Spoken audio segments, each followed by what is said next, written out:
Hey, how's it going? So what do we got? I've got Atari Raiders of the Lost Ark and Frogger for Atari 2600. Game on. Ready to get your butt kicked? And an Atari game? Any game. I'm here at the Punch Up today to sell 2 vintage Atari video games, Frogger and Indiana Jones Raiders of the Lost Ark. The Frogger game is brand new, and it's even better than you might find on the shelves back in 1982. The Raiders of the Lost Ark is very nice condition and very hard to find. I'm looking to sell Frogger today for $1,200 and Raiders of the Lost Ark for $400. They are really cool. Atari first came out with Pong, I think in 1972, and that really caught on. Then they came out with the Atari 2600, which was more than just Pong. You could play multiple games, different cartridges to play. That's right. And they really didn't do as well as Atari thought they were going to. It was $199, which in today's money, that's the equivalent of $900. You know, and then each one of these things was like another 50 bucks. Yeah. Over and over and over again. So parents had a hard time wrapping their head around spending $900 for a toy. Yeah. For the first few years, they had about 400,000 of them that they weren't able to sell that year. And then so on and so forth, they started picking up. And then next thing you know, they're selling 1 million Atari units a year or something like that. I believe they pretty much kind of stopped making them around 1983, the 2600s. Sounds about right. And that's the year I was born. So Okay. like, I never had a really chance to play it. Yeah, but this is still worth playing today. I guarantee you won't be disappointed. Do you mind if I take a look at them? Absolutely. All right, yeah, I mean, Did you ever play Frogger? I've never played it on Atari. My dad was just way too cheap to buy any kind of video games or anything like that. Yeah, I understand that. Wow, and look at those graphics.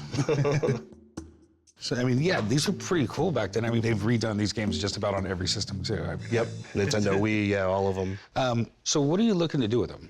I'm looking to sell them. Any idea what you're looking to get?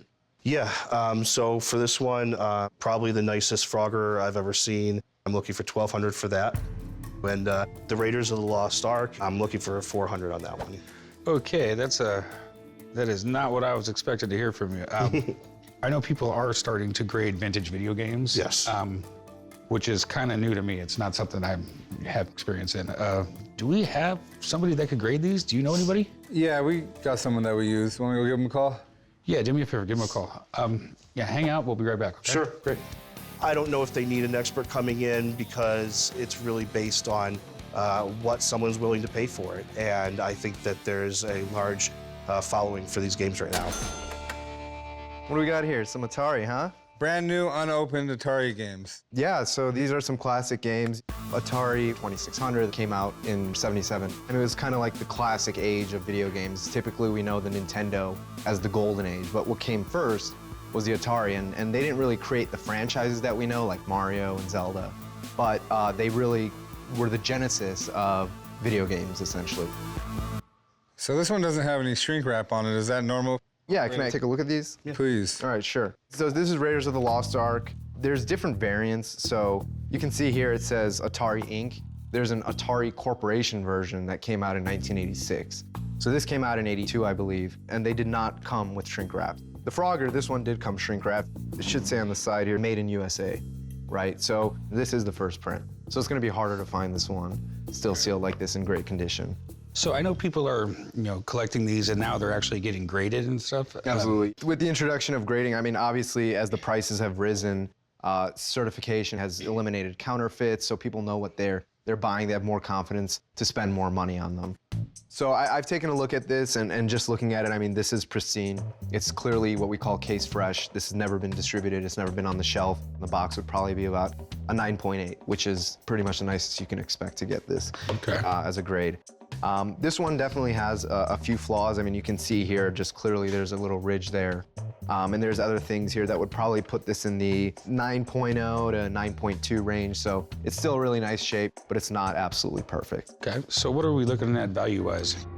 So the Raiders of the Lost Ark with this variant and in this condition, I would say roughly about $100. For the Frogger, I would say this one, because it's so nice, about $300. So for the pair, you're looking at about $400. Maybe on a good day, depending on the buyer, it could go for about $500. All right, well, I appreciate you coming down.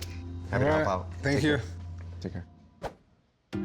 So you heard what my guy said they're possibly worth. Sure. And I'm gonna tell you right now, I think I'm gonna just have to pass, just based on this. You know, there's comic book bubbles out there, there's baseball card bubbles out there, and I feel kind of like this is a video game bubble right now. And While they might be collectible right now, the value could drop at any moment. and I don't want to be the guy holding all the games when the bubble bursts, so Yeah. I'm gonna wait a little bit longer before I start investing a lot of money into these things. No problem. I'm happy to take them home. Well, thank you very much, man. Thank you. I disagree with what people are willing to pay for it right now. I'm holding on to these. They're only going up in value.